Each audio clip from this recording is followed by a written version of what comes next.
When I was in high school, I graduated as salutatorian of my class. And for a salutatorian, you have to give a speech.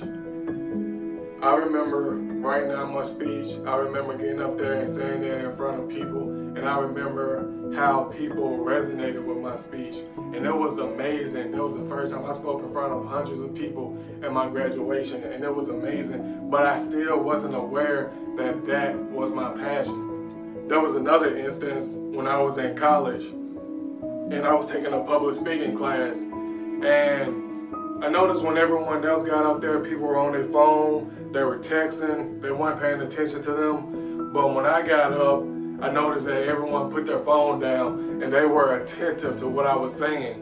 But I still didn't realize that was my passion yet.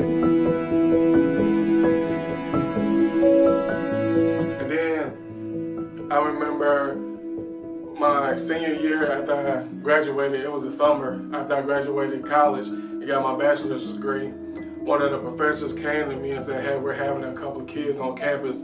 I would really like for you to come and speak to them about your experience here. And so for the event, when I went and spoke to them, man, at first I took it lightly. But when I got there, the kids had out their notepad, they were listening, they were very attentive, they were asking so many questions that I was like, oh man, what am I saying that are making these kids listen and actually take notes about my experience? And it was amazing to me. But I realized what I had to do. First, I had to listen. You might want to write that down. I had to listen to what my passion was telling me, what my calling was telling me. Hey, here I am speaking, and these people are listening to me. And so I had to just listen to that. I really had to listen to that. Actually, when I started listening, I started to run away. And so my passion really scared me, because I'm like, how can I be a motivational speaker and I'm scared to even speak?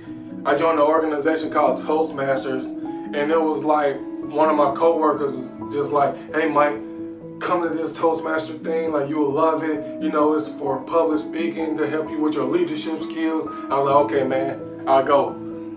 So I went, and these people were speaking, they were having fun, they were enjoying themselves. And so I was like, okay, I'm going to join. I'm going to give my first speech, and I'm gonna finish the program.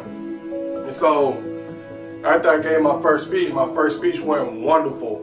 And I'm like, oh man, this is scary.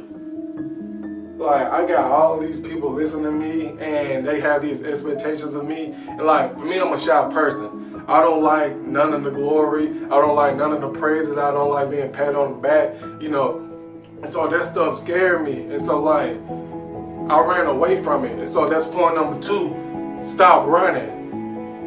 You gotta stop running away from your passion, because we as a people, we tend to do that. We tend to run away from that thing that we know, that we feel in our heart that we should be doing. Because it scares us. Because it make our knees knock a little bit. It make our teeth chatter. And that's what it's supposed to do. Because that's our passion, that's our purpose. And so I started to run away. I only gave one speech to the Toastmaster organization, and I basically stopped going. I was even avoiding people in a hallway at work because I knew they were going to ask me to speak again.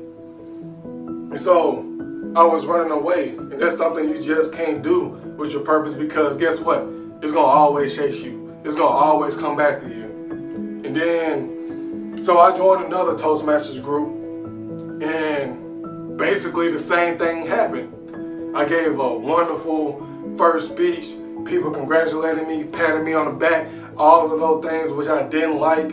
But then, I told myself, if I just give that second speech, and that's my third point, you have to overcome fear. Overcoming your fear is one of the best things that you can do when you're trying to find your passion. I told myself, if I just gave one more speech, I would have done better in this Toastmasters class than I did in the last Toastmasters class. But man, it was hard. I was struggling with myself mentally, and I was just telling myself, I'm like, man, like, you're not that good. And we do that sometimes to ourselves. Like, we'll sabotage ourselves. We'll just say, hey man, you're not that good. Have you ever done that before? I bet you have. We all do it. And so I'm sitting up there struggling with my mind, like, but at the same time, I'm still writing.